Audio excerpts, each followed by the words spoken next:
Okay, guys. Question of the week is: do you think that Peter Jackson should continue down the cinematic path that he is going toward, like these big budget, 3-hour long epic movies, or do you think that he should revert back to old school, horror flicks like he did in the start?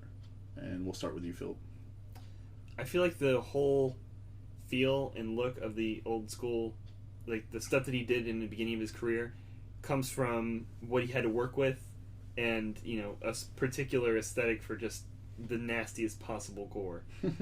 I think he would have to go completely out of his way in order to ever do that again. So, like, he's basically, as long as he's got the money, he's going to keep using it? Right, well, I mean, he's not going to spend his time and his energy making a film that he knows isn't going to make him any money and that probably won't be very popular. Well, I don't necessarily mean, like, low budget, but right, but I mean, it has to be low budget in order for it to be like his old... Like, that was, like, one of the staples of his old movies. Well, is it being... all the practical effects. I mean, he can still use a large budget to get practical effects and make a good horror movie. I'm just asking, do you think he should keep taking on he should start doing more horror movies, in other words? I mean... Well, I mean, in my opinion, I just don't think they would be like his old movies. Like, they just couldn't be. Yeah, I agree with that. His old movies were... It's youthful energy. That's all they were, really. I'm sure that he doesn't have the same mindset as he does now as when he first started. No, he's done 6 fantasy movies since then. Yeah, but it's like... And King Kong. What I would like to see him do is take some of his Lord of the Rings money and, like, fund small movies. It's like, hey, you're just out of film school or whatever. Whatever you've done, like in your shorts or whatever, that looks cool. Here's X amount of money. Make a movie that's completely your thing. Mm-hmm. Yeah, that would be cool. I think that would might come up with some good results. I think that Jackson should maybe go down the sci-fi realm.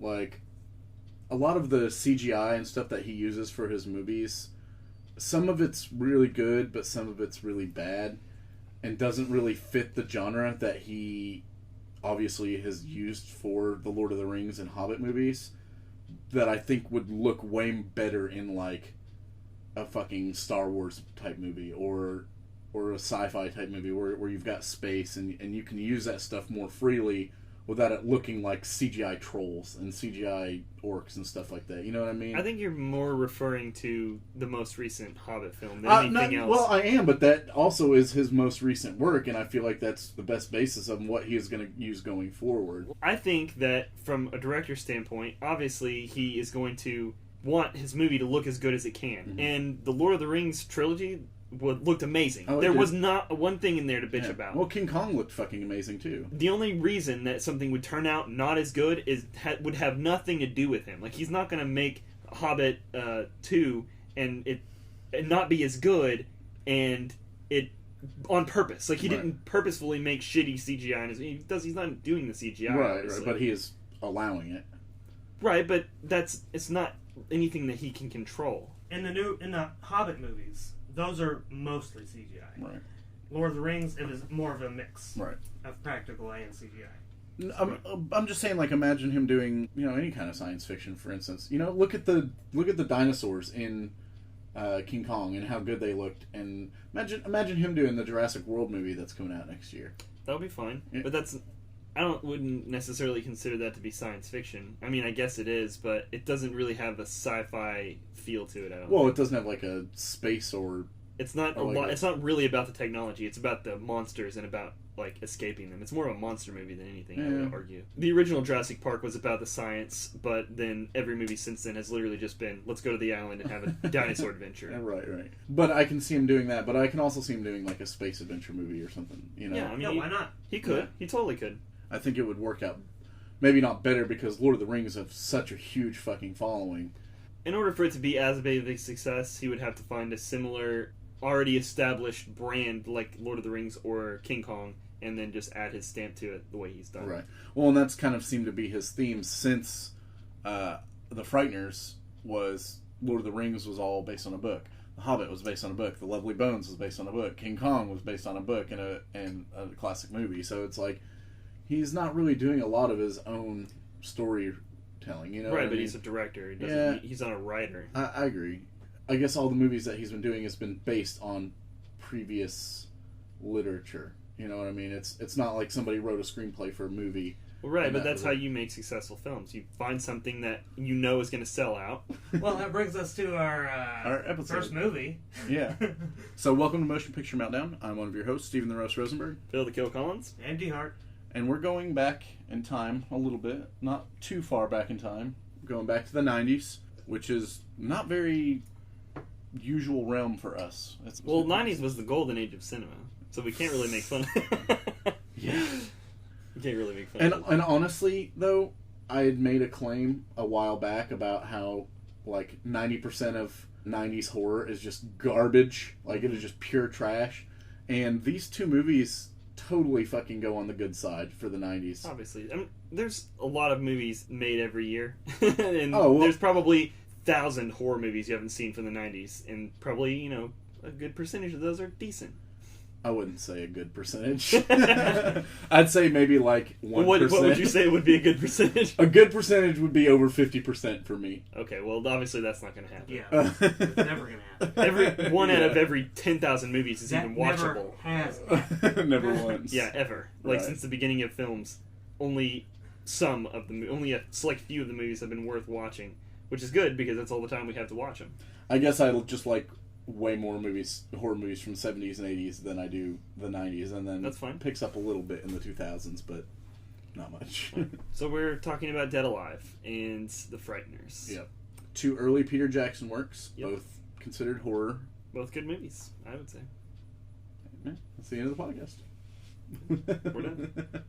So let's start with Dead Alive, which is from 1992, as we said, directed by Peter Jackson, starring Timothy Balm as Lionel Cosgrove, Diana Peñalver as Paquita, and Elizabeth Moody as Vera, and I guess Ian Watkin also as Uncle Les. Those are your four main characters. He comes Yeah, along at it's- the end, though, like more than anything. Not really anybody you would know. Mm-mm. Well, Which they're all is from fine. New Zealand, Yeah. except for the one exotic talent that they have. Yeah, she's from Spain. Once again, another movie poster that does not deliver on what is actually in the movie. I don't think this woman that's on the cover is in the movie. The skull tiny skull coming out of her mouth isn't in the movie.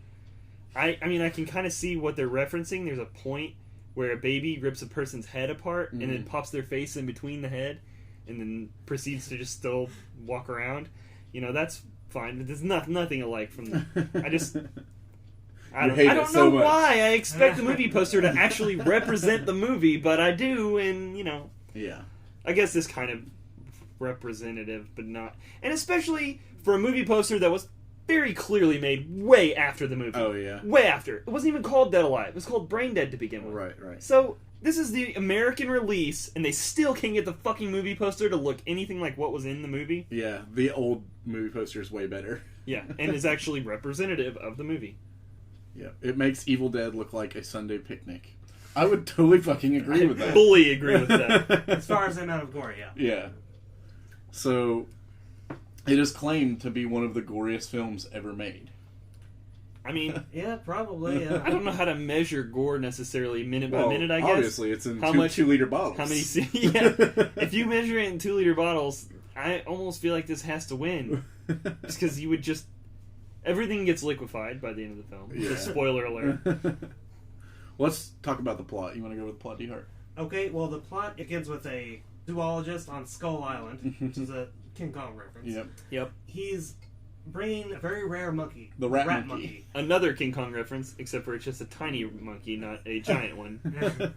And a rat. Yeah, and it's rat-like because it used to be a rat, and then it just raped all the indigenous monkeys. That's the explanation. Yeah. Well, no, that's the legend, mate. Yeah. And they get ambushed by... Tribes people. Yeah, the tribes people of the island.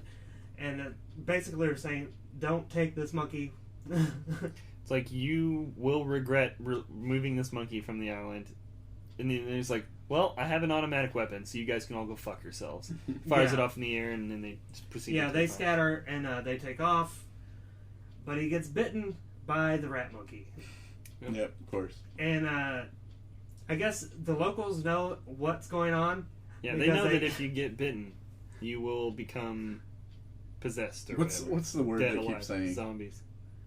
All the tribes people keep saying. Yeah, saying. they'll like point at his wound and then they say like Gungaya or something like that. Yeah. I don't remember what they say, but and then they cut off whatever it is. Yeah, they cut off his arm to separate it from the rest of his body, Right. stop him from being infected. Which, if you watch the rest of the movie, you find out that wouldn't do a damn thing. No. Because it doesn't matter how much you butcher someone who's infected, it doesn't. They are forever going to come after you. Speaking of infection, I have a little sidebar here.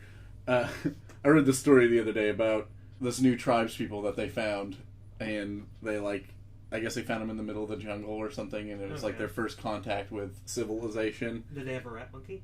No, there was no rat monkey, but it was the first encounter with civilization. And they were like, oh, it's new tribes people and all that. And then, like, a week later, I read that all the tribes people are now completely infected with new diseases and stuff that they never had. Yeah, that's what happened. Classic. Yeah, so it's like, well, thanks.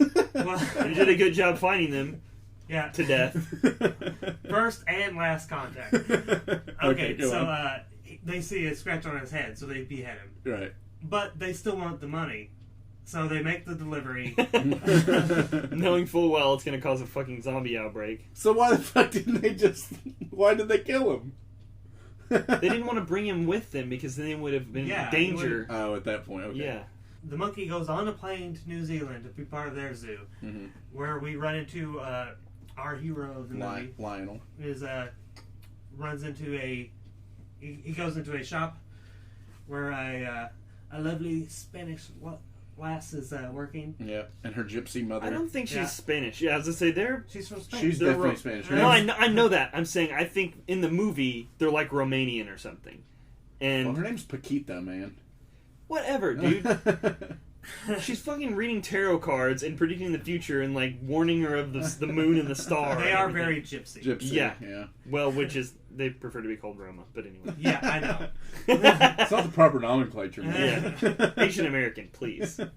I've gotten the whole Roman speech. I know from somebody I didn't know because you didn't know them and they were. I didn't know that they were a Roma, right? And they got offended because you called him a gypsy. No. It's like this guy was telling a story about how when they went to like Europe, it's like they would get swarmed by gypsy kids who would try to steal all your shit. And it's like, somehow that started a conversation about that's the only thing you ever see as far as gypsies are on TV, on that and curses. Mm-hmm. And we got a big long speech about it. Good. It's like, hey, I didn't write any of that stuff. It's like that's the only way you've ever seen. Yeah. Any reference to gypsy. Just peddlers and people who curses. steal things. They're stealing and they're selling stuff they stole that doesn't work. Pikeys. Swindlers. I fucking hate pikeys. Yeah. You're right. Where were we? We were at the point where we're at the shop. She's living there with her. She's first swooning over this first guy, and then her mom is like, No. Let me show you with these tarot cards who you're going to marry. And then he comes in, knocks over a Slim Jim or whatever it is, and it makes the shape that she's supposed to look for. Yeah. Which is the cross. moon and the star. Like a star. Okay. Yeah. Oh, It's a star. I mean, it's sort of cross-shaped, Right. but it's a star. Yeah. So that means that they're supposed to be together or whatever. But she clearly didn't listen when her mom was like, oh, and also there's tons of death involved. She's like, well, she didn't get to that part until later. It's like, after well, they met. I must have had a misdeal. Yeah. He is this, very, bumbling guy that has Mama's boy. Really crazy mother issues. His mom is very manipulative and forces him to live at home and take care of her and clean everything. He's basically male Cinderella. Intolerable too. Like she's just. Oh, she's the worst. Yeah. The absolute fucking worst. Manderella. Like she knocks over a vase, on purpose, just because she's trying to get him to come back in the house. Mm-hmm. He comes back in the house. She was like, "Well, it never would have happened if it wasn't for your careless dusting." And what? How does his dusting have anything to do with the fact that she knocked a fucking vase over? On purpose. Yeah. Because she's a cunt. She's a cunting cunt. Yeah. A floppy cunt. Yeah. In the words of Joel. A floppy cunt. Oh, good lord, that's gross. She decides to follow up, and she personally delivers their groceries. Mm-hmm. And sets up a little date to go to the zoo. Yeah. Tricks him into into him asking her out on a zoo Yeah, date. well, end result. Yeah. So they go to the zoo that happens to have the new exhibit of the rat monkey, which kills another fucking monkey. It just rips his fucking arm off. Yeah. Poor little bugger. And the mother is there spying on her son and Yeah, daughter. and then she goes up to where they were, and she gets too close to the fucking rat monkey and gets bitten. On the Achilles tendon, by the way. Stomped It was the not the fuck out of Achilles it. tendon. She got bitten on the arm. I thought it got her right back there, and then No. she stomped on it. Okay. No, she definitely curb stomped the fuck out of that monkey, Yeah. which had the funniest animation ever. I know. It was so Yeah, ridiculous. it was very poor stop motion. Yeah. Well, I mean, that's a symptom of the budget and also the fact that there was no other stop animation, or like very limited besides that. So, obviously they didn't get the best in the business. But either way, it was really entertaining and super gross. Whenever it was like chewing on her and whenever it was Its ripping eyes the were arm. bulging and Yeah, coming she in. stomped it out. Yeah. He takes her home like a pussy and puts her to bed because she's sweating and having a fever now. And her wound just starts pulsating. Not just pulsating, just water fountaining. Pus. Yeah, just nasty goo all over everything. Yeah, but she's well enough to go to bed, and while she's in bed, Paquita comes to the window and they get it on. Yeah. Yep, she sneaks up the New Zealand fire escape, and they bang, and then he's like, "Fuck yeah, having an awesome day now." And just Yeah. goes Pussy. and then his mom is like pretty much falling completely apart. Oh yeah, she is so disgusting. Yeah. But not so much that she can't entertain her guests. Yeah. Yeah, she starts to put makeup on her face, and it tears a chunk of her face off. She glues it back on. Yes, they don't worry, they glue it back on for the dinner. Yeah. And then cover it with makeup so they can't barely see it. Yeah. So they go down to dinner, and her wound just sprouts pus into... Oh yeah, into the guy's dude's pudding. custard. Yeah, it is That's what custard. it was. He's like, creamy custard, just describing it and eating it. It's like, oh, you're just wanting to puke the whole time. You have not even begun to want to puke at this point. And then her ear falls off into her own pudding, and then And she eats it and spits out the fucking earring. The girl, the woman, the other woman at the dinner table at this point Pretty is much watching all this essentially happen, puking. completely mortified. Yeah. Frozen in terror and just disgust. She's just sitting there, like, wanting for a barf bag, which DeHart told me, I think, there's like this movie came with a barf bag in some European markets. They like in the video store. They gave you a barf bag. They give you a barf bag with the rental. Fucking hilarious. That's so brilliant. It's such a great advertisement for it, and also you really might need that barf bag. King Kong should have come with a barf bag for you, Philip, for the centipede part. Yeah, for sure. Any movies with centipedes in them, just keep them away. Especially ones that are as big as people. After the dinner, Mom is not doing very well. No. And the nurse comes by, and basically just in time for Mom to die. She's like, oh, she's dead. And then she becomes... Yeah, she comes right back to life. She becomes dead alive, Yeah. I could say. Yeah. And, Or brain she dead. infects the nurse. Rips her head off. No, she Pez dispensers her head. Yeah, it's not off. She It's straight just, nearly headless Nicks. Yeah. How can you be nearly headless? Yeah. Hanging on by a strip of skin. Really, Yeah. at this point, they've established their zombie rules and their Return of the Living Dead rules. Mm-hmm. To where if you just have like a piece, that piece is still alive. Right. And not even... And there's no killing the zombie. It's not just that piece is still alive. That piece gains its own sentient personality and becomes a separate beast that will kill you. Yeah. Sort of, much of this movie, especially towards the end, reminds me a lot of like a low budget The Thing. Not as good of special effects, but definitely the same vein, like the same idea. Yeah. I will definitely compare it with Return of the Living Dead, for sure. Yeah, it's the exact same rules. Yeah. And the very same attitude, I think. Like, it's very comedy. Yeah. Yes. Everything that happens is very... Like, she's strangling her son at one point, and Chiquita, or whatever her name is upstairs packing her overnight bag for the hospital. Yeah. And so she yells down, which toothbrush is yours? And he's being strangled. The first thing he just yells out, it's like, oh, it's the green one. It's like, not, I'm being strangled, please come help me. Yeah. No, it definitely doesn't take itself too seriously. Not Really, at all. at this point, he's already kind of like in the mindset of I've got to hide this. Yeah, he's very much And it's ashamed and like thinks he can just bury it a little and that'll be So it. the zombies get locked in the basement.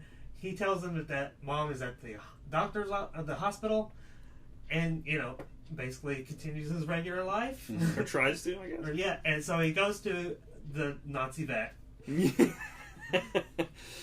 Which The is one- what he is. No, Yeah. well, as if you didn't already know that he was a fucking Nazi scientist. They have to fucking rip his Well, no, arm. he's got a little patch on the back of his arm. And Yeah, so but you it's- can't see it from Lionel's angle, but from behind, you can see the swastika on the back. Well, no, it's got, his lab coat has a rip in it. And you can Oh. see Yeah, the He swastika tears it. under He it. tears it, and the swastika shows underneath the lab coat. So it's like as if you didn't already know. We're just going to show you. By the way, this guy is a total zombie If you couldn't or figure total it, Nazi. Yeah, he's a Nazi zombie. Yeah.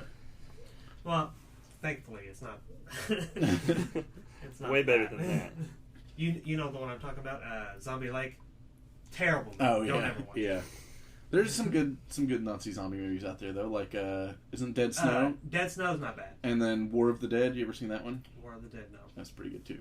But Zombie Lake. No, that's a trauma. Fucking Isn't that a awful. trauma film? No, I think it's a Jess Franco movie. No. But So he goes to the Nazi scientist, doctor, veterinarian, and finds out that the best way to subdue them is to just inject them with tranquilizer well, in that's their his eye. that's his plan. And it's Yeah. just like, I'll just tranquilize them, and I don't know, maybe they'll get better from the mostly severed head. And Yeah. but yeah. At this point, it's just the two of them. Just mother zombie and, And the then nurse. nurse zombie. Yeah, But, so of course, he things armors spiral out himself of when he control. goes down there to tranquilize them. Mm-hmm. Zombie That's the fun armor. part of the movie. So then the greasers come into play, Mm-hmm. right? His mom dies Well, yeah, and is they buried. They have a funeral, Right. Because she follows him to the. He goes out to the general store where Paquita works, Right. and I assume lives. But Yeah, they all live in like the back section of it. yeah, and she follows him out there, but she gets hit by a trolley and knocked into the fucking store. Right. Which, I guess... And then he tranquilizes her very quickly, and then they're like, oh, she must have died from the impact or from the trolley. Well, she was dead. Yeah. I mean, they would have known that she was dead.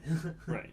Well, I just mean, like, even having been hit, she would have just gotten Well, right the back point- up, but yeah. he tranquilizes her immediately. They didn't know, so you were getting it mixed up because they hadn't had the funeral yet.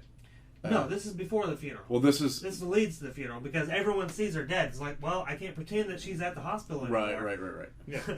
So they have a funeral, and she's being so poorly embalmed.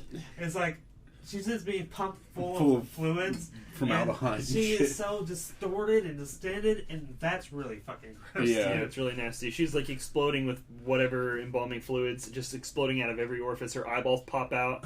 Yeah. And as you said, you haven't even begun to fucking puke. yeah, you haven't even got. We're still. Mortis Not even pops close. them back in like Three Stooges style. Yeah. That's really gross. So yeah, they fuck up, totally botch the embalming, and then they are going to bury her, and there's a really embarrassing scene where he injects her with the tranquilizer right as he's walking, like getting thrown through a window or whatever, and it looks like he's just like snuggling with her dead body. Yeah. And they're all just like, ugh, that's not what I wanted to see. And his sleazy relatives who've come in from out of town Because they want that 'Cause money. she's because they want the rich. money. They think, yeah, he's always been weird. There's no way she would have left it to him. Yeah, exactly. They're all like murmuring about mother issues and whatever. Right. And so she gets buried And he goes to visit as her a grave. zombie, and he goes there with a shovel. I think he's just going to take Dig her out. on yeah, bury because she's still alive, kind Ish. of. I think would have been much better off leaving her. Yeah, But it yeah. wouldn't matter because he doesn't dig her up. She just escapes out. Yeah, like a she normal explodes out of her fucking grave. Zombie. Yeah. No, well, the guy's pissing on her grave, Yeah. and she grabs his fucking dick and pulls him down toward the grave, and then chews his fucking stomach and dick off. Yeah. Stomach and dick. Yeah. His whole Yeah. stomach's gone. Like, the entire bottom Yeah, section of his mhm. abdomen's gone. Yeah, I mean, why were there thugs? I guess Thugs hang out in Return of the Living Return of the Living Dead. Dead. Yeah. Fucking Thugs hang out in the Graveyard graveyard. thugs. Yeah. Yeah. And that's where they go to be badass and have satanic sex. I know what you're gonna say. That's around the time when fucking the preacher comes in there and starts the kung priest. fuing on everybody. He doesn't just kung fu; he kicks ass for the Lord. Yeah. And it's a really spectacular scene. I love it. It's one of my favorite scenes in the movie.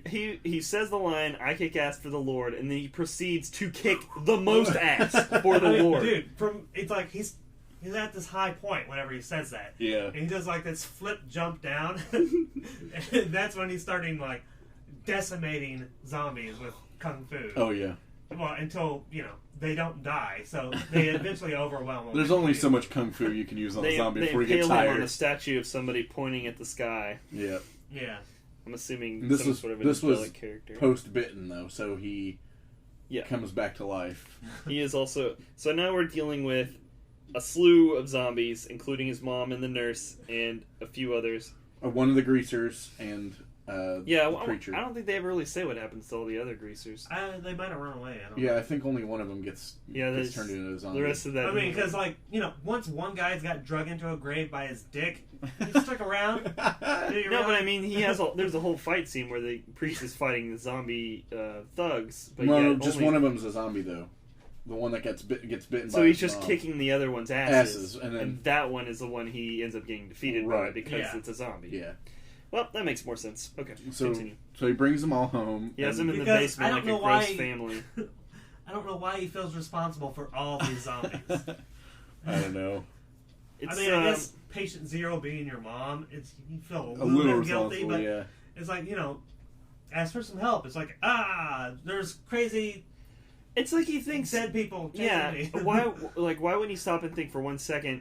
Just tell somebody, hey, I don't know what's happening here, but my corpse mother is alive somehow, and all these other people are infected with some kind of disease. I think we need to get the CDC involved. Whatever the New Zealand version of the CDC is, we need them. It's the ZDC. ZDC? That doesn't make any sense. Just the Zealand disease control. Zealand, not New Zealand. Well, yeah, it's for new and old. Yeah. Don't They forget cover Old Zealand. both. Yeah, don't forget Old Zealand. My bad, I forgot about Old Zealand. Yeah, ye olde Zealand. Yeah. And so now they're having a zombie dinner party, basically. Yeah, he's got Zombie them all down in the basement basement poker watching TV. tournament. Yep. Listening to the radio. Well, they're not just watching TV and listening to the radio, they're also banging. Well, no, they're banging in the kitchen. Well, yeah, because he takes them all out of the basement to go have dinner. And he's feeding the one chick by her fucking esophagus. Oh, that's right. Well, no, what it is he does that in order to Civilize in order them. to tranquilize them, like because he pours tranquilizer in all the eggs. Well, yeah, I think it's that, and He's trying to make Civilize it them a little normal. It's his normal life. They just happen to be dead. And then his shitty uncle shows up. Yeah, and while he's shaking him down for cash, Yeah. because he wasn't in the wheel. Fucking the preacher just starts fucking banging the nurse. Yep. Well, dude, hasn't had a chance before. Yeah. Why not? Before he wasn't an agent of evil. Now he is. And like the next scene, she has a fucking baby. Like there's not even like any time. Or well, they have like a that. way sped up metabolism, Steven. You don't know about zombies. Zombie Yeah. baby. Apparently, zombie babies. It takes like 12 hours, and a zombie baby shoots out. Yeah. And it basically But it just stays a zombie baby forever. And also, how obvious was it that was just a man in a baby zombie suit? It Sometimes it was a puppet. looked like Yes. a miniature sloth from the Goonies. like, It totally did. Yeah. But all the scenes That's where like- it was like they were shooting it specifically to make it look like it was trying to make it look like it was smaller and failing miserably. It Yeah. looked like a Teletubby to me, which ironic. So he takes the baby to the park for some reason. Why the fuck does he take that baby to the park? Because it's a baby. I He's guess. cooing it and everything. Like he's trying to like. That's the thing that we don't understand. He seems to think that if he just plays along like the regular people, that will just be his life from now on. Yeah. That whole scene with the whole stick thing, Mm-hmm. that was added after the movie. Oh, was it? It was Like, still funny though. Yeah, I mean, When he it's was like it turns out, according to Peter Jackson, that's his favorite part of the movie. really. Which I don't agree, but It's not my favorite part, but it is a funny scene when he's sitting there fucking punching that baby in the face over and over again. Oh god. He had no other choice. No, he's hyperactive. And he grabs it by the feet and just starts starts slamming it on the ground. Imagine his low budget approach to shooting this, and he just goes into a park and just starts whooping the fuck out of a pretend baby. It's like, oh damn, that's not good. In front of other women and their babies. Yeah, that's not gonna scar anybody. So good. He goes back, and his uncle finds out about all the dead bodies. The zombies in the basement. Yeah. And he's going to blackmail them. Yeah. Because, why not? Well, yeah, I get money out of it. So, well, he doesn't really know they're zombies, though. He thinks they're just a bunch of corpses right. because they're all tranquilized, and he's like, Yeah. oh, you must be a murderer, but I'm just going to use that to blackmail you. It's like, I won't tell anybody you're a murderer if I get this house of money. explain to me why you would ever do that. It's a murderer. Also, if you reported him for murder and he goes to jail, you probably are the next in line to get all the stuff. And get all murdered. Yeah. What do you mean by the zombies? No, I just mean when he gets out of jail. If he gets out of jail. Well, I mean, if they actually convicted him of a 6-person murder. Never. He would never get out of jail. No way in hell. He wouldn't get out of jail. Or he he would just probably barely even get into jail before he got killed. Or you just murder him right then. Like you said, murder. Yeah, it's a very flimsy, but who cares? It's about zombies. Yeah, so he blackmails him for basically the house. And as he's doing this, it's like Lionel is going to stay on as kind of like the house boy. And he's like, well, I got this big house, going to have a awesome party. Did he ever check to see if he got rid of the corpses? After the party starts and he muscles them into the kitchen to tell him to start making hors d'oeuvres, he goes, "Did you get rid of them stiffs yet?" And he's just like, "No." And he's like, "Get rid of them."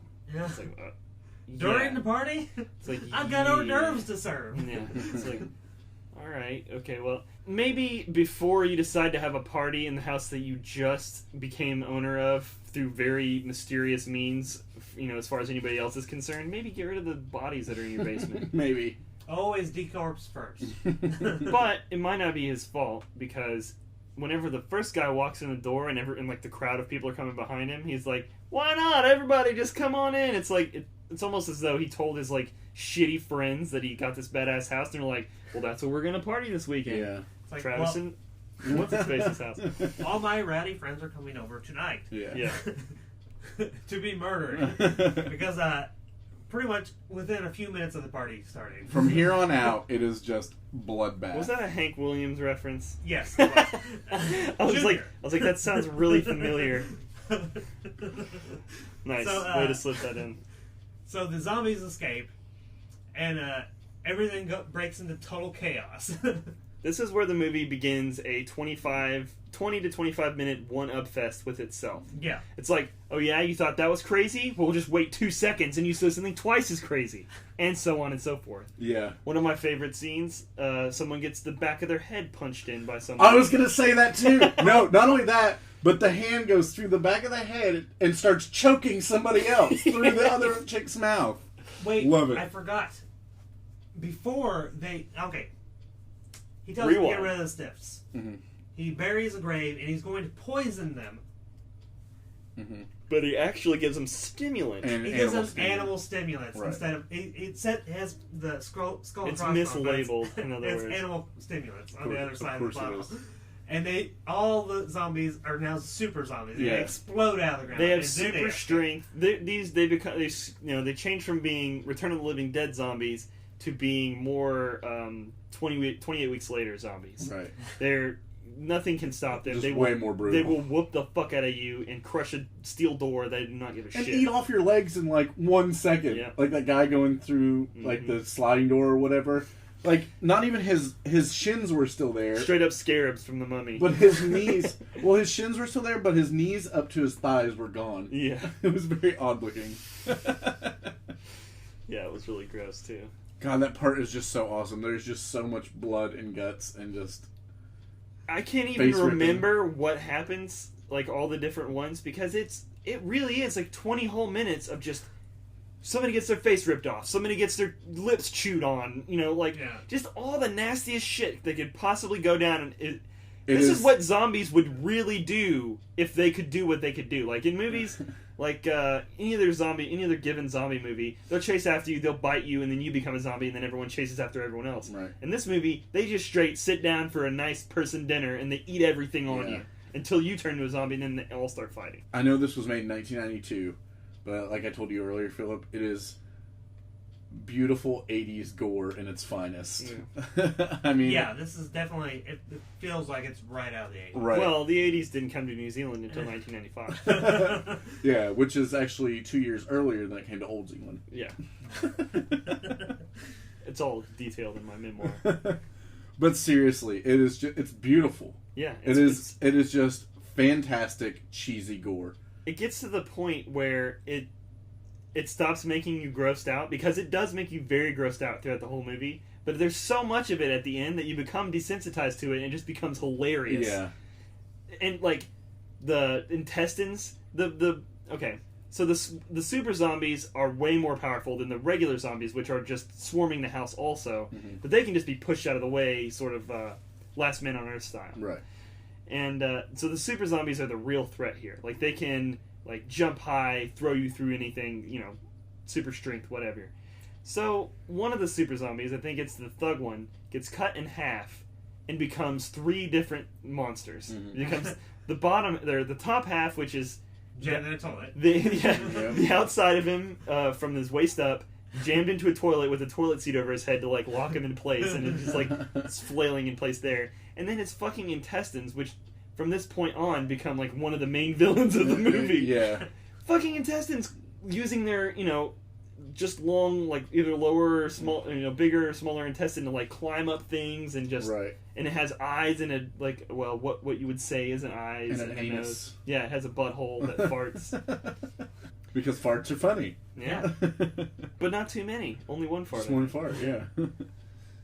And it's like swinging around the house like a fucking monkey. Yeah. And choking people out. Very, very snake-like. It can like climb ropes, and it gets into a lot of trouble in its short lifetime. Yeah. Also, it gets kicked by the bottom half, just the legs by themselves. Probably the big, to me, the big part of this scene is the lawnmower scene. Oh yeah.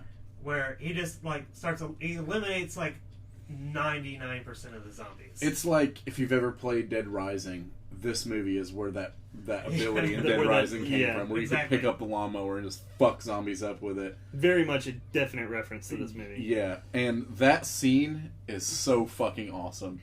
It is a goo fest. Yeah, exactly. It's pretty miraculous that nobody got really hurt. Because he's straight running around. I don't care if this thing is blunt. He's sliding and slipping all over the place, just goo everywhere, running into people with this thing. Yeah. Somebody probably got a concussion from that at some point. And then he has to escape the intestines. He goes into the attic, and that's where he finds the... Superman. he finds out the mystery of the movie, which... people should watch it, so, let's not spoil everything. Yeah, this is one of the movies that we actually recommend enough that we aren't going to spoil the end. But, so, another one of the preposterous moments is that the fact that the uncle, the blackmailer guy, is holding his own a lot in this zombie fight. Well, he's an asshole, so he's a total psychopath. First, he's like trying to use a garden gnome as a weapon. love when he sticks it in that one fucking head cavity.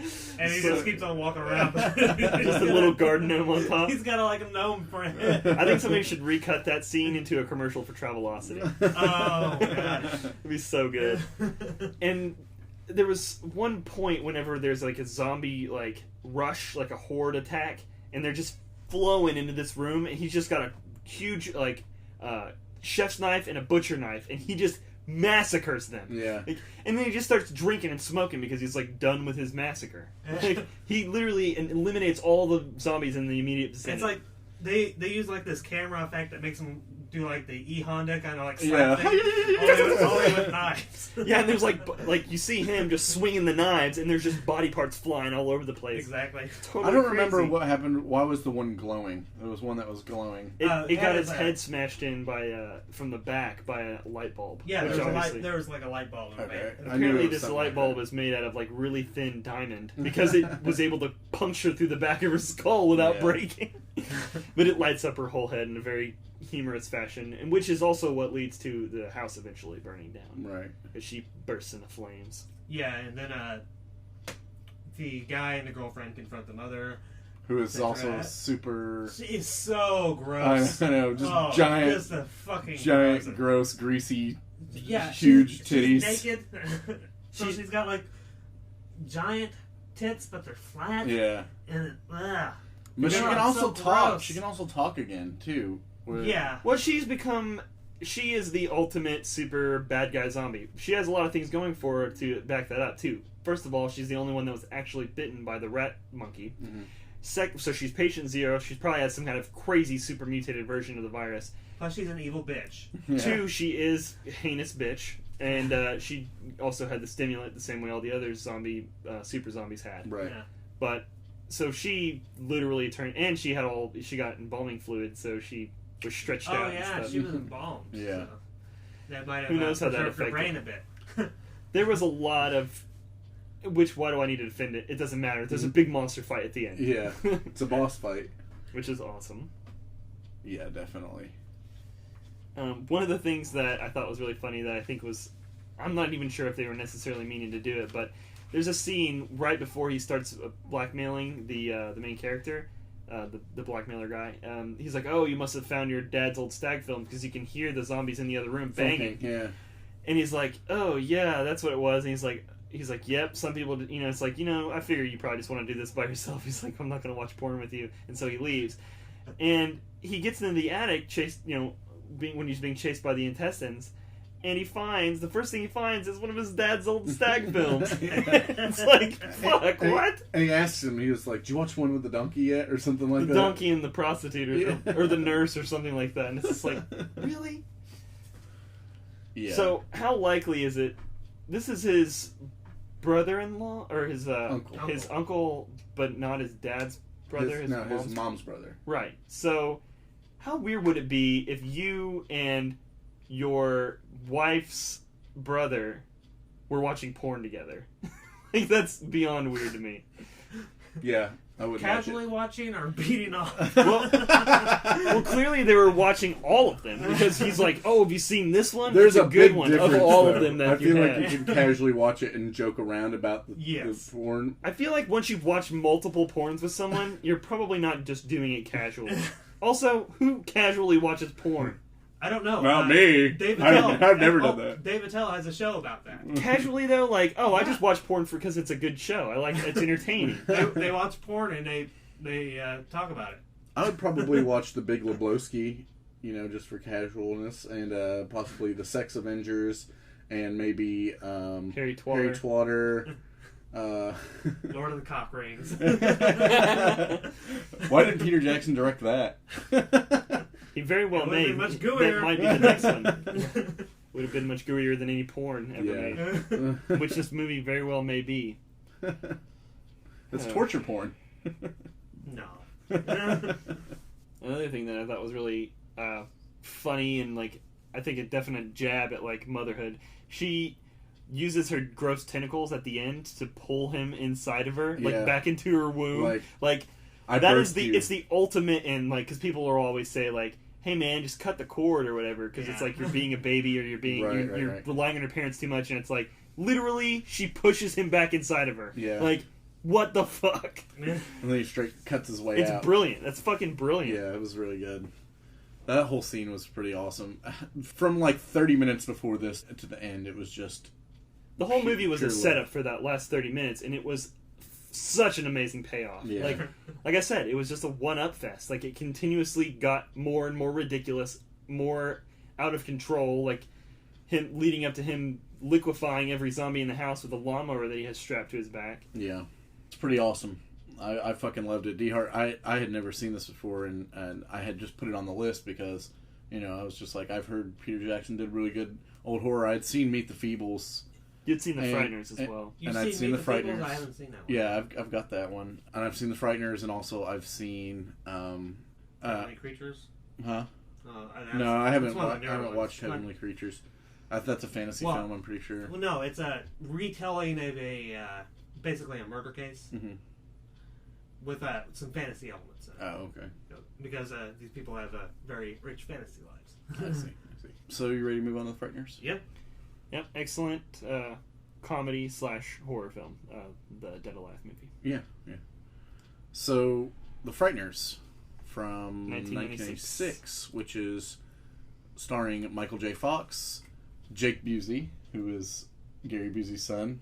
Jake Busey, Gary Busey's shitty son. Yeah, the second owner of Gary Busey's teeth. Yeah. Dee Wallace, who was the mom in E.T., if you don't remember. She was also in another horror flick. What was it? I think was she the mom in the Close Encounters? No. Oh, The Howling. She's in The Howling, and she's in Cujo. Oh yeah, Cujo. And Critters also. And the amazing and always great Jeffrey Combs. Yeah, I love Jeffrey Combs, and he is fucked up in this movie. As he is in most of his movies. Yeah. But yeah, he's really great in this. Yeah, he is. And he's a little bit dark and flat in a lot of his movies. He doesn't have he's quiet. He's really quiet in a lot of his movies. And in this, he acts his ass off. It's cheesy as fuck, but he's awesome. It's like, if things had been just a little bit different, he would have been the successful one instead of Jim Carrey. Right. Well, he kind of looks like Jim Carrey, too. They look so much alike, and they act a lot alike. Yeah. Honestly, I wouldn't say that Jim Carrey is necessarily more successful. He's commercially more successful. He gets a lot more money. Yeah, he's commercially way more successful, but I would say that on a whole, I love Jeffrey Combs way more. Yeah. And you have some cameo appearances by, like, Chi McBride or Hurley Ermey. Yeah. And so this movie is about a medium who is Michael J. Fox, and who has made himself basically a paranormal investigator. He's what people accuse the Ghostbusters of being in the Ghostbusters movie, which is like... Except for he has real ghosts. Yeah. He does have real ghosts, but they're working for him. Mm-hmm. Yeah. Which I will never understand. I've seen this movie a few times, and I'll never understand what would motivate a ghost to hang out with you and do whatever you say. It's not like they need food or money or... Guess companionship is all they can offer. Buddies. If they don't move to the other side, then supposedly they're deemed all alone. And if somebody can see them, then I guess they got some kind of tie back to the real world, right? Yeah. And right. If we're following Patrick Swayze rules, then they have some kind of unfinished business to take care or of. Casper rules, whichever. Yeah. I think that's most ghost lore. It was just unfinished business. Mm-hmm. But yeah, just one last poop they needed to take. So, all these people are dying around town of strange occurrences which seem to look like heart attacks. It just, basically their arteries are completely clean, but their heart valves and hearts are being crushed. Yeah. And Michael J. Fox is, trying to swindle people out of money, and he starts to see numbers on people's foreheads, and doesn't know what that is, but then he realizes that the people he's investigating... Why doesn't he know what that is? Well, because... there are problems with this movie, but why doesn't he know, instantly? It's like, oh, I recognize that number, or I recognize the way those are cut. Why would he recognize that? Because his wife. But he didn't remember that, though. He didn't know about it? No, this is... He definitely found out. Well, maybe he was told about it, but why would he just put that together? I mean, how long has it been since that happened? Number one, obviously he had Michael J. Fox mullet at that point, so it'd been a while. And number two, just because he sees numbers, he fucking sees ghosts, which he didn't at that point. It was right after a traumatic experience, and at this point he'd be like, oh, weird, why the fuck are there numbers? And he thought that the other ghosts did it anyway. He thought they were fucking with him, because he was even like, who put the fucking numbers on her head? Yeah, I don't know why he would jump to that conclusion, given the fact that his wife had a number cut into his head. Or her head. I don't know why, but I can see why he wouldn't come to that immediate conclusion with him not remembering exactly what happened. And yeah, who the fuck knows? Well, it's you're trying to apply movie logic to his like in real life. You don't remember almost anything. Like you remember, and what you do remember is really kind of bullshit compared to what actually happened. Your memory is quite shitty, and you can't just recall. Like for instance, shit that, especially shit that's traumatic to you, you will relive it over and over again, and it becomes very distorted than what actually went down. Happened, yeah. So there's no reason to think he would really remember this, especially since it's years later, and it's something that he doesn't want to think about. Of course, it's his wife dying. Yeah. So I get what you're saying, because they would use that kind of logic in a normal movie, but in reality, no one would ever fucking remember that. Like it's just you know, just shit that happens to you. Cops remember. Yeah. No, they don't. They just say that they do, And and then they get people arrested. And they have it all written down. Yeah. It's not like Michael J. Fox heard about it and was like, oh yeah. Then he realizes that the last people that he helped, the person that he saw the number, he dropped dead. Yeah, he had wrecked into the guy's yard because Michael Jackson. Frank, let's just call him Frank Bannister. Okay, Frank Bannister. He cannot drive at For shit, all. no. I mean, his wife is dead because of a fucking car crash. You think you would be a little more careful when you're fucking driving just unregular? He's just Sandra Bullock. Yeah, exactly. On the other Totally hand, he doesn't give a shit either. Yeah. He does not give one shit. He doesn't care if he dies. He just makes money so they won't starve to death. So he wrecks into this He lives guy's, in a fucking half-built house. Yeah, he with wrecks ghosts. into a guy's yard, tears down the fence, runs over a gnome. Yeah. And it's like, oh, well, so I don't have to pay this guy. I'm going to... Swindle him. I'm going to, swindle him out of his money with a fake, little exorcism. Yeah. And that's when he sees the numbers, and next day... The guy dies. The guy, it's like, he runs into his ghost, because his ghost is jogging. Yeah. Why is his ghost jogging? Because he doesn't think he's dead. Because ghosts don't use logic. Fair enough. If they have unfinished business, it's logical to say that they might not even realize what's happened, or might be living in a completely delusional state at this point. Or being dead in a completely delusional state. Yeah. So, the douche ghost, he goes... He convinces him to go and talk to his wife, So she's trying to figure out, like where the money is. Is there any insurance, a will? Important things after people die. Yeah. And it's like, oh, there's no money. Yeah, bad investment. Yeah. Well, that guy sucks. He then goes at the restaurant, sees another number into somebody's head, and then some guy comes in to take a leak. And it just so happens he's the next victim. Mm-hmm. This time he sees the Grim Reaper. Yeah. There's a spirit of the Grim Reaper, and well, it's a ghost representing himself as the Grim Reaper. Yeah, but at that point he thinks... Spoiler alert. Spoiler alert for what? The rest of the podcast? It came out in 1996, man. If DeHart can say spoiler alert for a movie that came out in 1971, then... For what? For Willy Wonka. He said about Slugworth being... Oh, yeah. I don't care. At any rate, so now it's, it's a detective situation where they're trying to figure out who's this Grim Reaper murderer ghost thing, and how do we stop it? And why is Frank Bannister always present or has something to do with these that's people? what the cops are wondering. Right. Right, because he's now very much a suspect in these, what they thought were just random heart attacks or some kind of mysterious ailment that's been plaguing people. Mm-hmm. Then they started seeing a pattern where he's been around for all of And this. that's where Jeffrey Combs comes into play as because Special Agent Milton Dammers. He's essentially Agent Mulder. Yeah. And Agent Mulder, if he'd spent a little too much time in a cult. Yeah. Or just Agent Mulder sans Scully. Because as soon as if Scully wasn't around and just reined him in at all times, he would have just went right off the rails real quick. But he has panic attacks when women yell at him. Throws up. He just barfed his brains out whenever she yelled at him. That's a really bizarre, tick. It's like, don't yell at me. This is why he's single. Yeah. Don't you tell... He's got lots of bizarre ticks. He's completely just off the walls. Yeah. Right. and he's the one that gives us the Frank Bannister backstory about the car crash with his wife. And, because he's done all this research into Frank's life to figure out everything about him, why he's the suspect of this murder. he thinks that he's psychically murdering people. Right.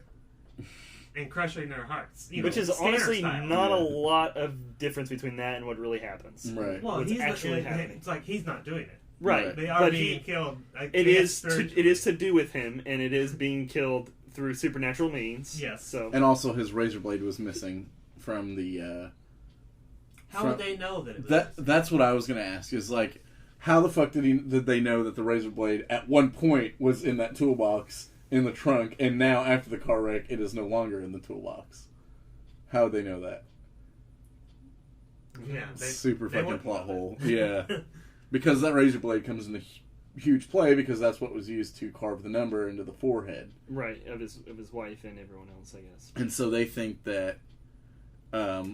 No, just his wife. Spiritually, the other people. Right. Like the pretend, or the It's like the mark that wasn't visible to anyone except for Frank Bannister. Well, they carved him in the foreheads of the people that Jake Busey and the chick killed back before his wife. Right. Yeah, but we didn't even talk about that. Yeah. Spoiler alert. The opening scene was The opening scene. the opening scene is basically a Grim Reaper looking thing fucking around somebody's house, and it looks like that he's going to strangle this woman to death. Mm-hmm. And when he's dispelled by a shotgun, which the ghost rules in this are kind of weird. Yeah. Sometimes Was it a physical rock things salt interact- or something that isn't? I guess it could be, yeah. I don't know. That's what they use in Supernatural. Yeah, Supernatural. That's So. what they use in Kill Bill Volume 2. Yeah, for her tits. Yeah. Yep. Tit full of rock salt. Yep. Calm your ass down real fucking quick. Which it would. Yeah. So, rock salt is bad for ghosts. We all know this. Mm-hmm. It's a main fact that we have known for all of our lives. Let's not forget Arlie Ermy is the watcher of the graveyard as well. He makes sure all the ghosts stay in their fucking graves with this giant ghost machine Yeah, I guess guns. why are the ghosts in their graves? Why wouldn't... It's like... Okay, never mind. DeHart has some make... serious problems with the logic of this movie. The logic of this movie is fucked.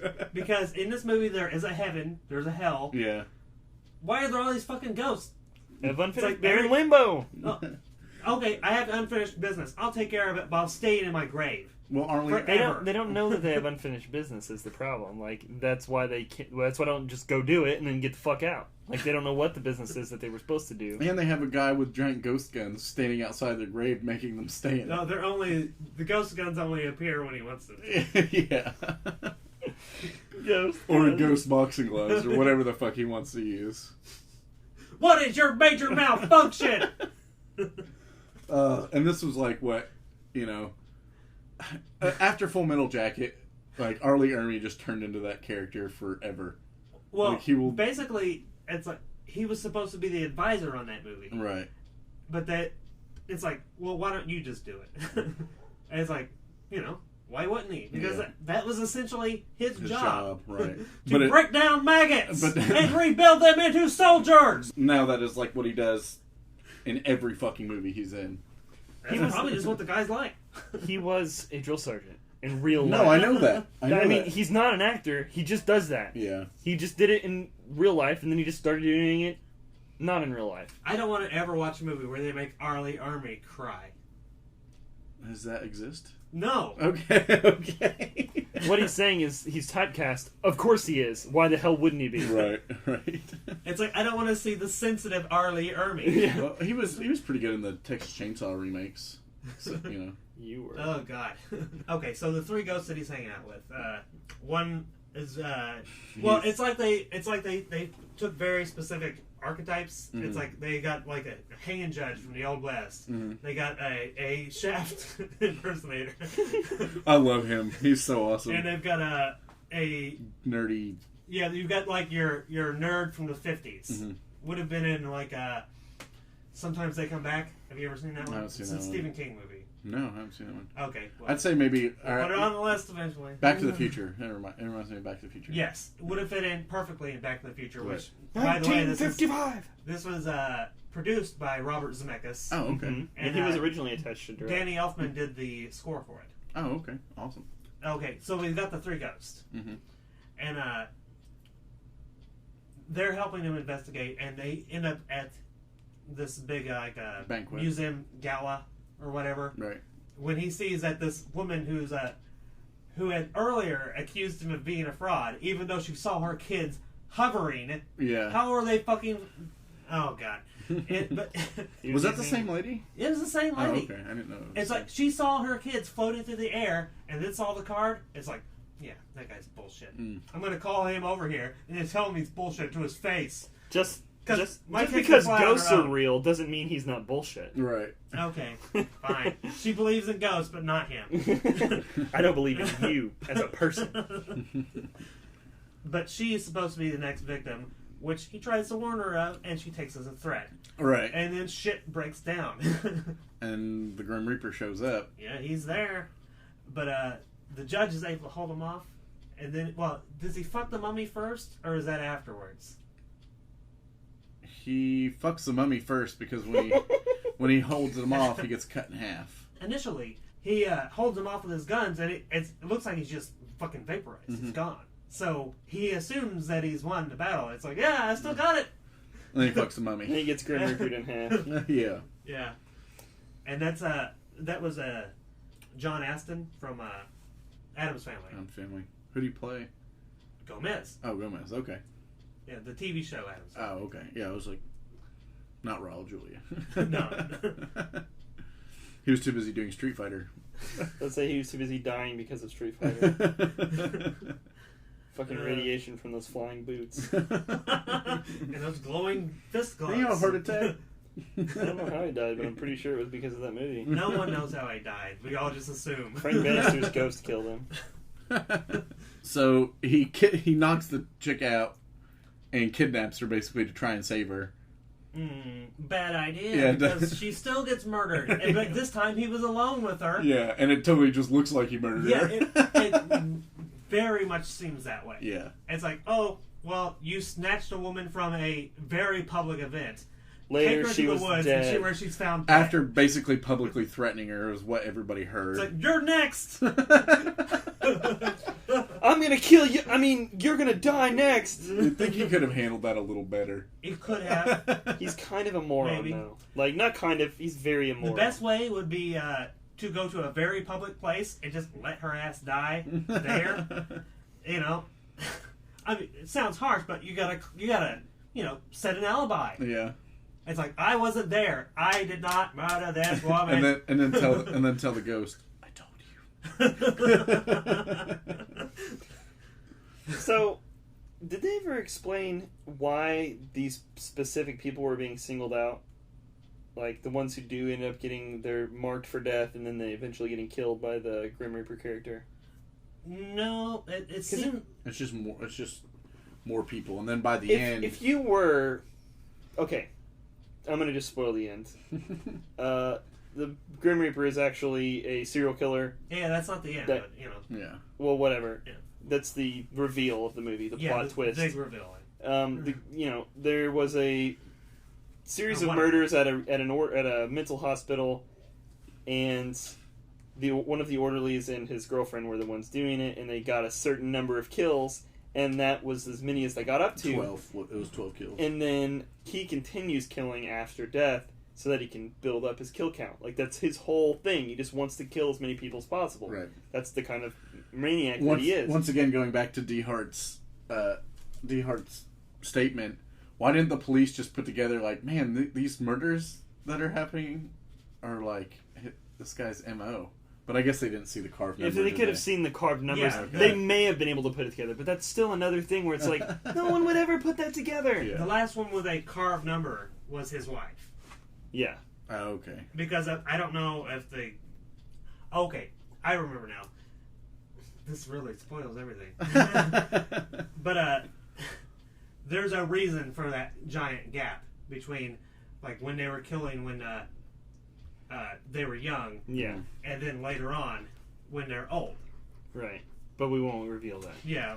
Let's not reveal everything. At any rate, we can reveal Jake Busey. At this point, the Grim Reaper character could be killing at will. He could just be massacring droves of people. But he specifically calls out one person, however long in advance, because they have a number on their forehead from whenever, and then goes and kills that person. Like, he could just be slaughtering people by the thousands at this point. Yeah, it's like, there shouldn't be anyone alive in that town. Yeah. That would make him, like, the ultimate murderer. Yeah, he would have the hugest kill count.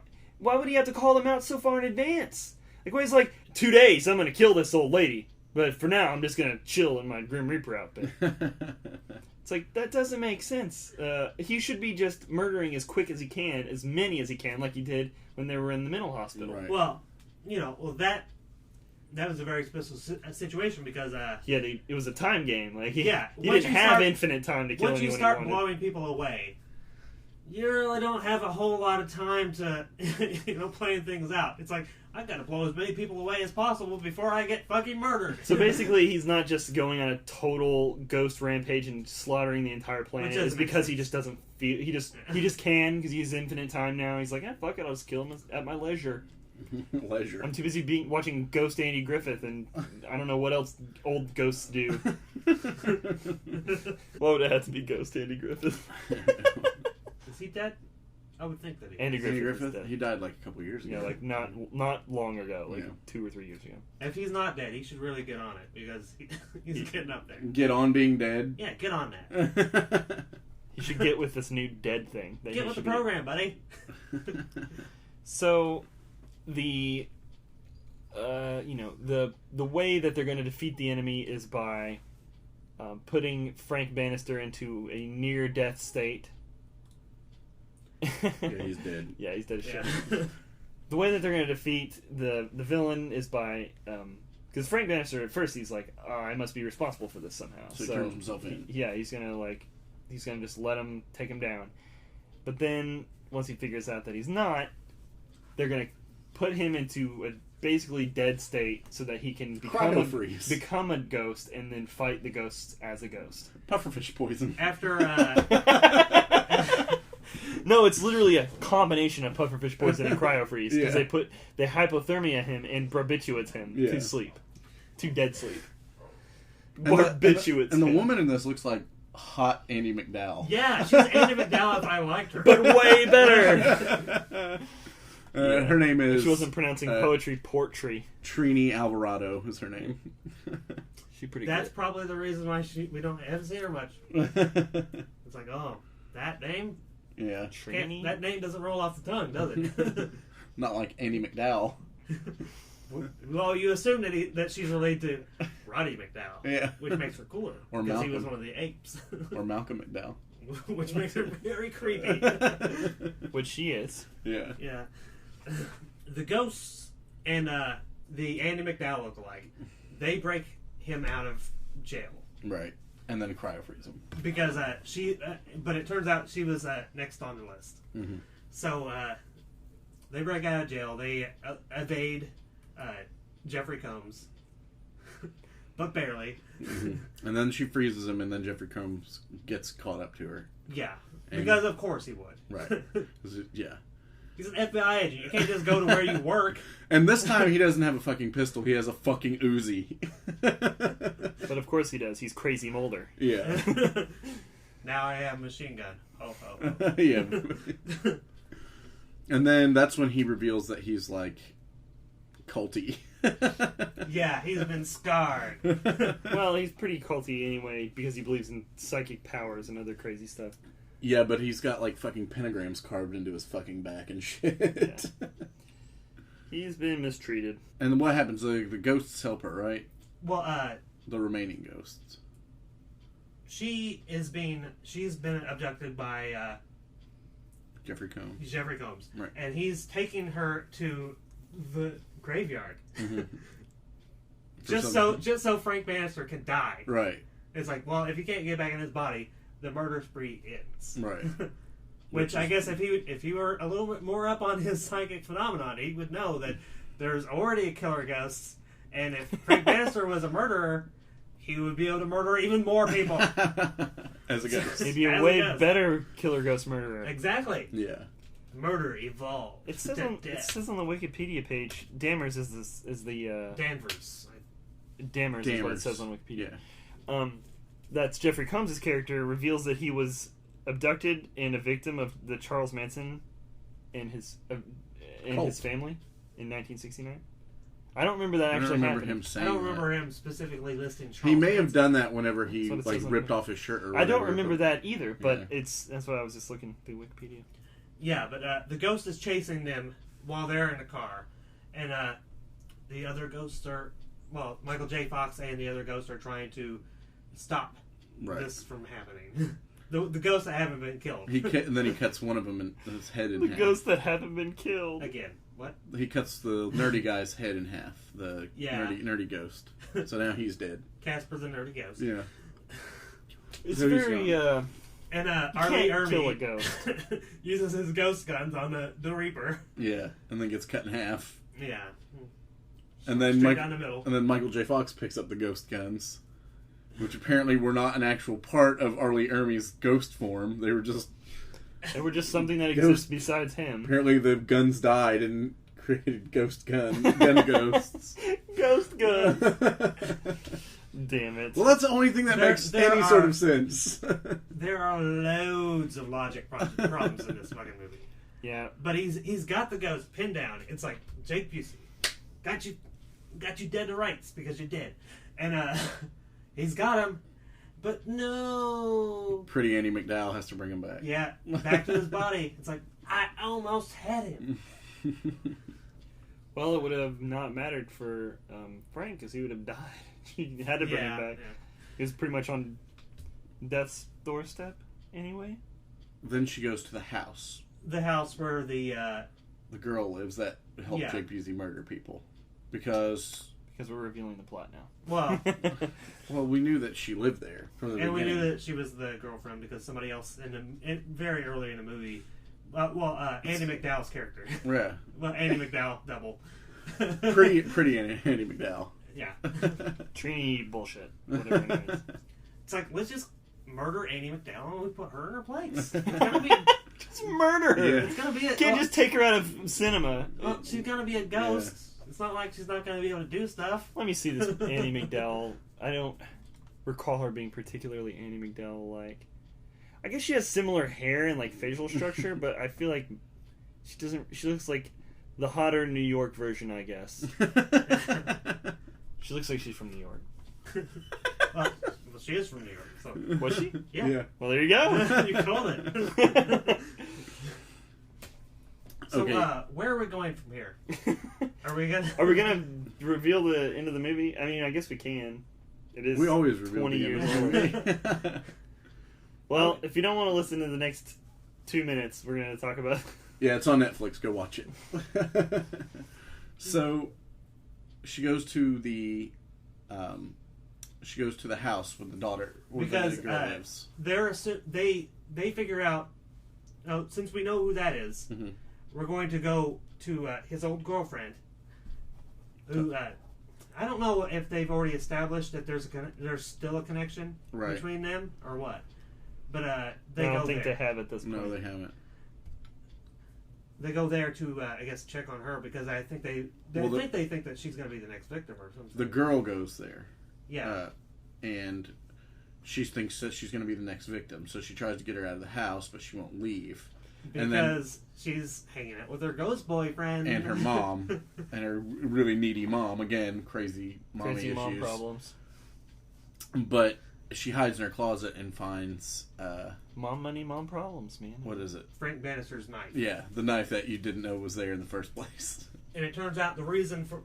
Now that we've told people not to listen to this, unless they've already seen the movie, the reason for the gap in the murders is because she was in a mental institution. Right. And I guess they had to... It's like they always work as a team. Yeah, so he wasn't going to be... He can't go on a rampage by himself. Yeah. That's boring. That might be why he's only killing people like every now and then. It's like she has to like see them or something. Participate somehow. Well, I don't know. She stays in the house. So how many of these people has she killed? 0. She cut the number in the wife's head. Yeah, but after that. It's like she cut all the numbers in the first. I don't think Right. she. The I initial think 12, and then the 13th being the wife. And the I wife. think she was just very enthusiastic about the murder happening. Yeah. I don't think she ever actually killed anyone. I don't remember seeing her kill anyone. No. The problem with this movie is that it's so fucking convoluted. Everything that happens, we're getting confused just trying to fucking figure out what happened. Right. We watched it yesterday or whatever. Yeah. That's probably why it was never terribly successful, Mm-hmm. even despite having been like, you know, produced by Robert Zemeckis and, you know, all these excellent heavy hitters come to play for this movie, and still, Yeah, there's a lot of stuff happening in this movie. and still there's just so much shit going on. It's like, okay, how long can you live as a ghost if you've been killed after you've been a ghost? There's so many crazy rules, and just, it's very confusing and ridiculous. I think that's really the main downfall. Yeah, it didn't make its budget back. Its budget Yeah. was $30 million. It was pretty much a flop. And it made $29 by all million. definitions. Which makes sense to me, because it's about as good. I might rent this and watch it, or watch it on Netflix for free. Mhm. If I had seen this in theaters, I'd been very pissed. Yeah. I'd have been felt ripped off. Well, This isn't Back to the Future. it's What like the fuck? Robert Zemeckis? Michael J. Fox? there is one piece of trivia that explains the problems of the movie. Well, most of them anyway. It's like this was supposed to be a PG-13 movie, Mm-hmm. What did it end up but as? it's R. R? Yep. But the way that it's like the way that everything's like very cartoony. Mhm. It's like that wouldn't have happened if he'd been planning to make an R movie. Yeah. Right. It was like a... It's like the reason why this doesn't make sense is because it was destined to fail because he couldn't make what he wanted. Why couldn't he? I don't understand that. well, because I guess he says shit. the original... Well, And there's you don't have to be ghost rated R for violence. saying shit, but... there's probably, you know, there's probably some cuss word in there, or like a boob or something. Yeah. The judge was practical effects, at least on the face and stuff. Anytime where you have a movie where you go in and it's like, okay, it's gonna be this, and then you have to switch halfway through, usually that turns it to trash. Because you have a lot of stuff that's great for little kids, or for 13-year-olds or whatever, like a lot of slapstick, ghost shenanigans. Like Shan- ghosts getting run over by a Right, car. And the it's- dog running off with a ghost jaw. It's very Yeah. much the whole movie is very much Casper the Yeah. movie. It's got that same feel to me. Like there's ghosts floating around making jokes, but there's also mass murders. Like the scene where it's Jake Busey just straight shotgunning people, mowing them down in a hospital. That's not safe for children to watch. No. Yeah, but they didn't show any of it. It's It's like sort of they doesn't They matter. would show him shooting and like They'd somebody- fall. Yeah, but there wasn't any. It still doesn't. I would never show this to a It child. wasn't very gory, Ever. but this is what I'm saying. Like, it's clearly... It was meant for one audience, and then they made it too much for another audience, and it Yeah. just made What- basically made it for no demographic. What child is suitable to talk about carving numbers in people's foreheads to? Yeah. 13-year-old. Apparently. But yeah, Is this when you saw this when you were 13? no. I'm about I done just- with I your wasn't fucking even- haunted house. I would have been 15 when this movie came out. Oh, okay. So Yeah. Well, I kind of figured you were probably like 25 then. yeah. Yeah, he was 25 20 years ago. That makes sense. But yeah, so they They win. you The get, bad guy lots of goes to lots of hell. murders. Yeah. Lots of murders, and they go back to the old hospital where he did his original rampage, and that's where everything goes down. Yeah, it's very, you know, like I was saying, there's so many different places they have to go, so many different characters you have to keep track of, and like things that have to do with the plot, and other things that are just totally needless that don't need to be in there. It's, yeah, very confusing, very haphazardly put together. I would say. Yeah, I would go ahead and recommend it on Netflix. I mean, Oh, 'cause yeah. as far as Netflix goes, this is probably one of the better ones. Yeah. Yeah. I mean, if you, Oh, I mean, there's lots of good stuff on there Netflix. is a lot of good stuff, but not a whole lot of good stuff you haven't seen. Right, Yeah, that's right. true. It's like you should have already watched Reanimator. Right, but I mean, how can you assume somebody's seen Reanimator necessarily? Like, it wasn't. And House. Yeah. Dude, I love House. I do too. Everybody loves House. It's so Except goofy. Mark. You're no good. You're no good. Mark hates The House. Frighteners hates everything. The Frighteners fits perfectly with House. Yeah. Yeah. It's the same tone. Yeah. It's just this is rated R. So the people that would understand that tone aren't going to be allowed in the movie. House was R also. Was it? Yeah. Yeah. We did House with what? Poltergeist. Yeah. Yeah, we did House with Poltergeist. I can't believe that's rated R. Poltergeist is PG-13. Do you know what dope in that movie? Yeah. Do you know why it's so confusing to try to keep track of? Because there are no fucking rules. They will literally put whatever rating, that whatever they feel like doing, there's no fucking strict guidelines.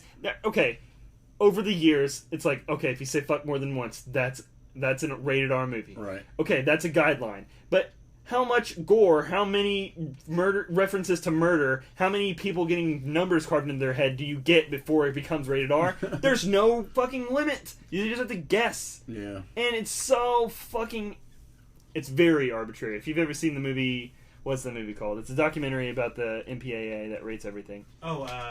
Or is it the MPAA that rates everything? I think it's, this movie is not yet rated. Yeah, this movie's Although I never watched it. I just saw the title. It's on Netflix. It basically it gives you many examples of movies that got a way unfair rating for what they are. Because it's all arbitrary. Yeah, very, very How about this arbitrary. total The Shining? The screen cap from the movie. Yeah. Of Michael J. Fox. Michael J. Fox was hot. Well, dude, he puts a lot of references to other things, at least in the horror stuff. Right. He's a big fan. All right, you guys He's your ready? number one fan. You guys ready He's to your finish number this one up? fan. He's your number one fan. We won't ruin the exact ending for you. We did No, already. I mean, no, we gave away some of the twists. We didn't tell them exactly how everything Well, went. that doesn't matter. Just watch the movie. Yeah. Watch it if you have time. It's on Netflix. Yeah, I mean, it's a very problematic movie. You can't think about the logic of the movie. You can't think about the multiple plot holes. And if you can ignore all that and the fact that it has a very PG-13 tone, even though it's very R-rated material, then you'll enjoy it. Yeah. I mean, I still enjoyed it. Yeah, I enjoyed it too. I mean, but if you have major problems with any of those things, there's no point. It's going to be a waste of your time. Yeah, a lot of people, this will be a waste of your fucking time. Yeah, I agree. Well, I got a couple pieces of feedback for us. All right. Right on. The first one from one of our more recent listeners that we've talked about, Raven, on Twitter. She said that her favorite Peter Jackson movie is Bad Taste, which I have not seen. It's if you like Dead Alive, it's more of the same. Okay. Well, then I'll definitely like it. It's a little bit more sci-fi themed. It's funny that you mentioned him being a sci-fi Nice. director. There's several things in it that are very sci-fi, and then there's things in it that are just 100% silly and just the most ridiculous shit you've ever seen. And there's vomit that you eat. She says it's hands down the best B movie ever. Well, Would you agree with that? Best B movie ever? Well, it's up there. Yeah. Well, I mean, let's get out a chart and figure out what all these good B movies are. It could very well be the best B movie ever. My chart that I have on my wall where would- we have list of B movies and Well, rank. I've got a chart in my brain of the worst movies ever. Is Borderline Cult number 1?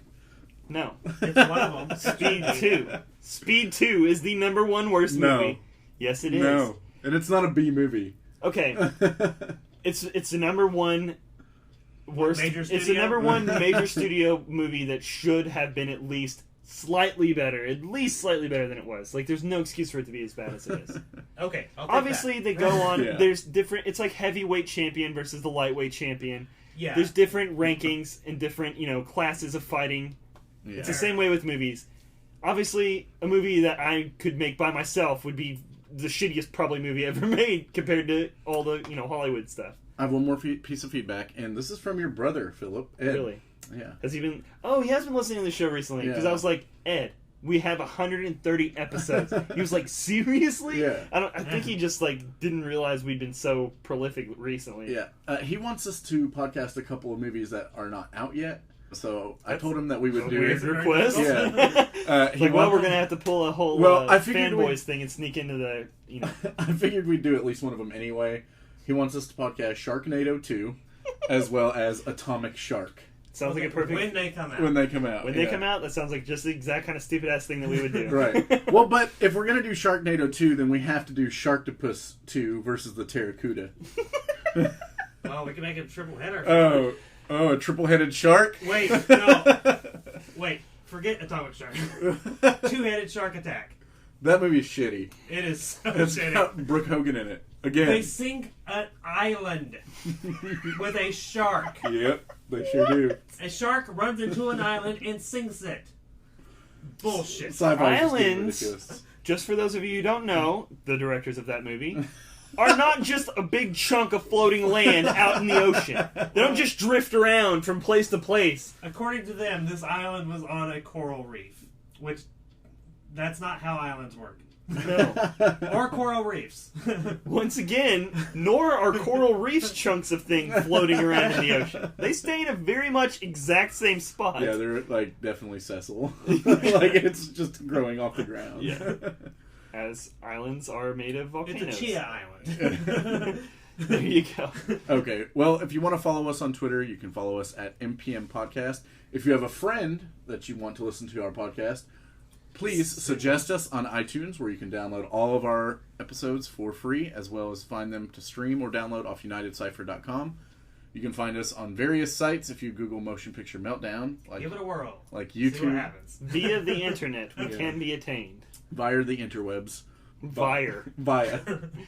Via the interwebs. Yeah. You remember our English teacher that used to just say via?